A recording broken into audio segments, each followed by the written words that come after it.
Hello everyone, কেমন আছো তোমরা সবাই? আশা করি সবাই ভালো আছো আর আমিও ভালো আছি। তো বহুদিন পর একটা ভিডিও নিয়ে এলাম। অনেকদিন থেকেই ভাবছিলাম যে কিছু বানিয়ে খাবো, কি খাবো কি খাবো। তো ভাবলাম পিৎজা খাই, অনেকদিন পিৎজা খাওয়া হয়নি। আর যেহেতু বর বাড়িতে থাকে না, তাই আমার কিছু খাওয়াও হয় না। ও তো রাত্রেবেলা আসে, আর একার জন্য কী বা বানিয়ে খাবো আমি। তো কিছুই খাই না, সন্ধ্যাবেলাটা এমনিই কেটে যায়। তো আজকে আমার একটু রান্নাবান্না একটু চাপটা কম ছিল, যেহেতু সব রান্না আসছে মোটামুটি, শুধু ভাতটা করতে হবে। তো ভাবলাম সন্ধ্যেবেলা তো কাজ নেই আর খিদেও পেয়েছে, তো ভাবলাম যে পিৎজাই বানিয়ে। আর দেখো, পিৎজাটা পড়তে পড়তে বেঁচে গেল প্লেট, মানে ওয়াও! ট্রেটা তো গরম ছিল, ধরতে পারিনি ভালো করে, পড়েনি ভাগ্যিস। আর এই যে দেখো আমার পিৎজাটা রেডি হয়ে গেছে।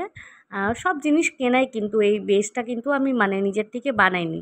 পিৎজা বানানো এগুলো আমি শিখেছি, কিন্তু ওই অনেক ঝামেলা বলে এই বেসগুলো আমি কিনে এনেছিলাম। বাদ বাকি যা সস এগুলো দিয়েছি ওগুলো সমস্তটাই মানে বাড়ি থেকে কিনে আনা। আর এদিকে দেখো আমি 2 পিস নিয়ে নিয়েছি আর বরের জন্য রেখে দিচ্ছি। আর এদিকে মহারানীর দেখো কি হ্যাংলা কি হ্যাংলা, না দিলে তো ওর হবেই না। আর এদিকে দেখো আমি নিয়ে বসে গেছি, আর দারুণ টেস্টি ছিল। অনেকদিন পর খেলাম তো তাই মনে হচ্ছে এতটা ভালো হয়েছে। আর আমার দাদা যেহেতু বাড়িতে নেই, তো মিঠুকে আমি নিয়ে চলে এসেছি আমার বাড়িতে কিছুদিনের জন্য। আর ওই হ্যাংলাকে দেখো খাবার জন্য, দেখো কি করছে ও এবার।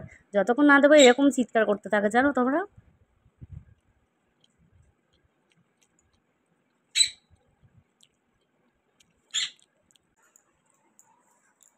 আমি যা খাবো তোকেও সব খেতে হবে। যতক্ষণ না দেবো ততক্ষণ ওর শান্তি নেই। যা খায় ও খাবে।